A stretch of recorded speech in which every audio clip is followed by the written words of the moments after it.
자, 그러면은 일사량에 대한 종류가 있습니다. 자, 보실게요. 여기다가 살짝만 해서 일사량에 대한 종류. 자, 일사량입니다. 기억에 대한 단위가 나오는 것이고, 자, 니은번에 가보실게요. 종류. 일사량에 대한 종류가 있어요. 동그라미 이제 A번으로 넘어가도록 하겠습니다. 자, 일사량에 대한 종류 자체가 여러분들 몇 가지가 있는데요. 가장 중요한 것이 전천일사량, 그냥 보통에 대한 일사량이라고 하는데, 지금 제가 일사량에 대한 종류를 그냥 여러분들의 이해를 돕기 위해서 말씀을 드리는 것이고요. 그렇게 막 시험 문제 중요하진 않아요. 자, 일사량에 대한 종류가 몇 가지가 있는데, 근데 이제 여기서 보실 때 여러분들, 이것이 수직이냐 수평이냐에 따라서 또 달라질 수 있는 거기 때문에 자 보도록 하겠습니다.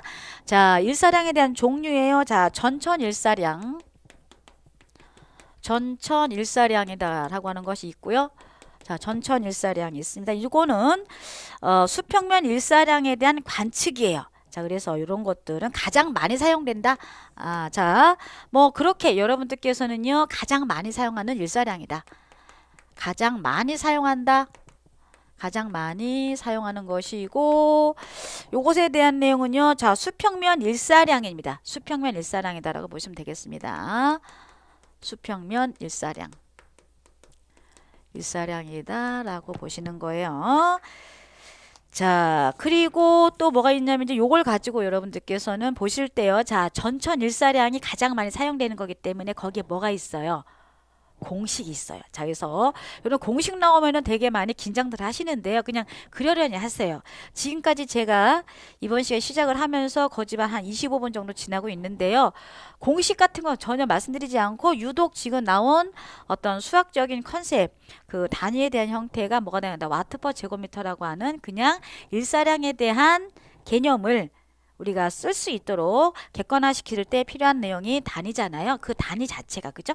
단위 자체가 있는데 그 단위가 와트 퍼 제곱미터라고 하는 것이 있고, 지금 가장 많이 사용되고 있는 일사량 중에서 전천일사량이라고 하는 것이 있는데, 그 전천일사량은 날씨에 따라서 달라지기 때문에 여러분들께 요거를 보여드리도록 하겠습니다. 자, 한번 보도록 할게요.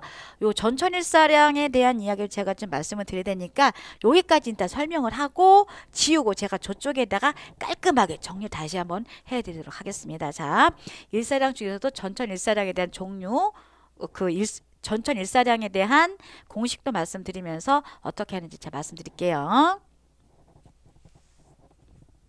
자, 보시겠습니다. 일사량이에요. 자, 전천일사량, 그죠? 전천일사량은 가장 많이 사용한다라고 보셨잖아요. 그죠? 자, 그래서 요거는요, 전천일사량은 자, 직달일사량, 직달일사량. 직달일사량 곱하기 자, 코사인이에요. 자, COS 코사인이다. 전천일사량. 자, 거기서 보시면요. 자, 천정각에다가 가로 열고, 자, 90도 마이너스, 굉장히 중요한 내용이 있습니다. 태양에 대한 고도. 태양에 대한 고도라고 하는 것이 있고요. 자, 태양에 대한 고도 플러스 산란일사량이다 라고 하는 거예요. 자, 산란일사량. 자, 여러분들 이 내용을 보시면서 제가 말씀드릴 때 항상 여러분 제가 하는 얘기를 다 중요하다라고 얘기를 하면 어떻게 됐어요? 말도 안 되는 거잖아요. 자, 중요 포인트가 있습니다. 지금 여기서 여러분들께서 제일 중요한 것이 뭐예요? 무엇이 중요한지? 여러분들이 시험을 보실 때 객관식 시험 문제에 이 내용이 나오느냐 안 나오느냐가 되는데요. 지금까지 이 전천일사량을 구하는 것 자체는 극히 드뭅니다. 근데 출제 기준이 바뀌고 5과목에서 4과목으로 변경이 되면서 나올지도 모르는, 또 나올 수도 있는 그런 상황이 되는 거기 때문에 여러분 여기서 그렇게 힘 빼지 않아도 돼요. 그러나 우리 뭐가 중요하다? 제가 지금 여러분들께 뭘 갖다가 보여드리려면요. 여기가 태양의 고도라고 하는 것이 있는데 이 태양의 고도는 너무 중요하구나.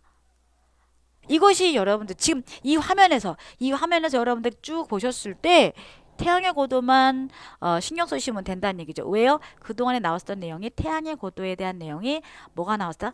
짱 잘 나왔다라고 보시면 된다는 얘기죠. 자, 그러면은요, 우리 이렇게 한번 가볼게요. 자, 노란색이에요. 그러면은 자, 이 태양의 고도는 첫 번째로요. 자, 첫 번째로 자, 그림자 다른 말로 자, 음영의 음영의 길이를 결정하는 요소다라고 하는 것이 자, 너무 중요합니다. 그죠?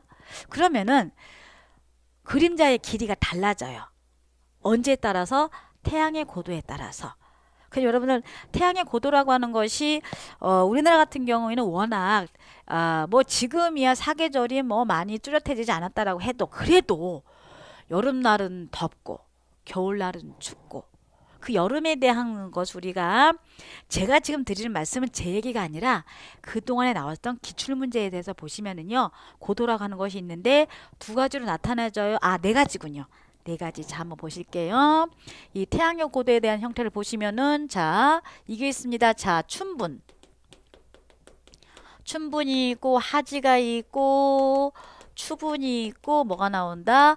동지가 있다라고 보시면은 된다는 얘기죠. 그러니까 우리나라에 대한 계절적인 요인이에요. 근데 이런 내용들이 뭐에 나올 수밖에 없다? 시험 문제에 잘 나올 수밖에 없다라는 얘기입니다. 자, 그래서 여기서 제가 결론을 말씀을 드리면은요. 자, 결론입니다. 그죠?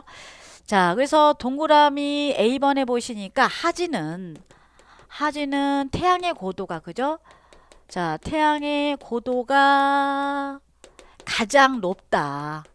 가장 크다라고 하는 것이죠. 그러면 하지 때에 대한 내용이 되는 거기 때문에 이러면서 자, 음영의 다른 말로 그림자의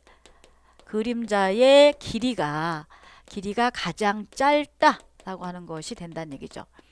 여러분들이 보시기에도 어떤 느낌이 빡 오시죠?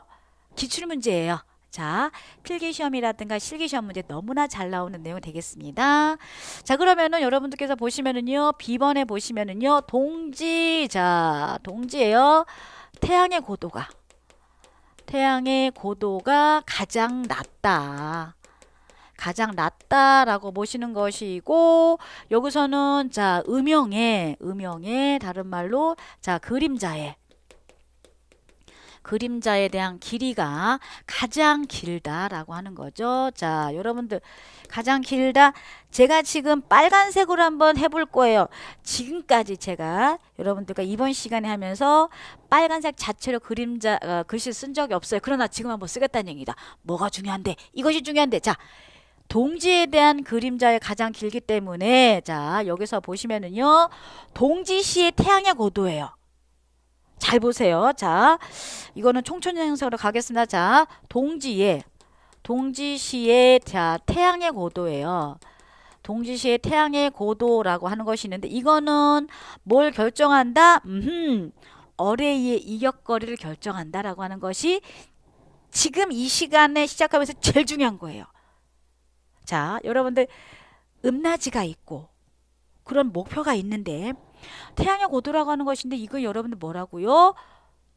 어레이 간 이격거리에 대한 형태가 굉장히 중요하다라고 여러분들께 말씀드린 겁니다. 자, 그래서 제가 요거 칠판 지우기 이전에 어레이 이격거리라고 하는 것이 있었거든요. 어레이 이격거리가 중요한데 그 어레이 이격거리를 구성하는 요소 중에 굉장히 중요한 내용이 태양의 고도가 있는데 언제적 태양의 고도를 얘기를 하는 거냐면요. 동지시에 대한 태양의 고도라는 얘기입니다. 자, 그래서 태양의 고도는 자, 노란색으로 한번 써볼게요. 어레이 이격거리 D를 결정하는 요소다라고 하는 거예요. D를 결정하는 요소가 되겠습니다. 그거 기억을 하셔야 되는 거예요. 자, 그러니까 굉장히 풍부하죠. 와, 여러분 이 칠판 요 화면을 보시면서 딱 정신시켜 놓고서 심호흡 한번 하시고 얘는 필기시험과 실기시험 문제 너무나 잘 나온다라고 하는 거 여러분들이 알아두셔야 되는 것이고요. 태양의 고도가 높으면은 그림자의 길이가 짧고 태양의 고도가 낮으면 그림자에 대한 길이가 길어지는데요. 우리나라 같은 경우에는 우리나라에서만 하지일 때 태양의 고도가 가장 높고 우리나라에서만 동지일 때 태양의 고도가 가장 낮습니다. 왜 그럴까요? 우리나라는 북반구에 위치하고 있기 때문에 그렇습니다. 자, 그렇게 여러분들께 말씀드렸습니다.